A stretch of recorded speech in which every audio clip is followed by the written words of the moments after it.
রংপুরের পীরগঞ্জে মদনখালী ইউনিয়ন বিএনপির নবনির্বাচিত সাধারণ সম্পাদক শাহজাহান আলীকে কৃষক নেতা অপবাদ দিয়ে ওই পদে পরাজিত প্রার্থী সংবাদ সম্মেলনে ৭২ ঘণ্টা পরেই পাল্টা সংবাদ সম্মেলন করা হয়েছে।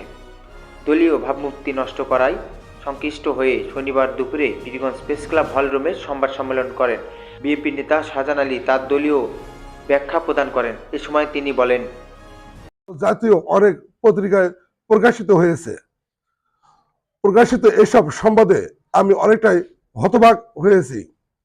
তাই উক্ত সংবাদ সম্মেলনে আমার বিরুদ্ধে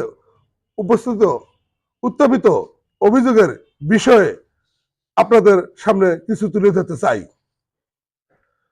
প্রিয় জাতির বিবেক সাংবাদিক বন্ধুগণ, আমি সুদীর্ঘ সময় ধরে বাংলাদেশ জাতীয়তাবাদী দল বিএনপির রাজনীতির সঙ্গে জড়িত অ্যাডহক কমিটির ৮/৮/২০২৩ সদস্য সচিব হিসাবে দায়িত্ব পালন করি।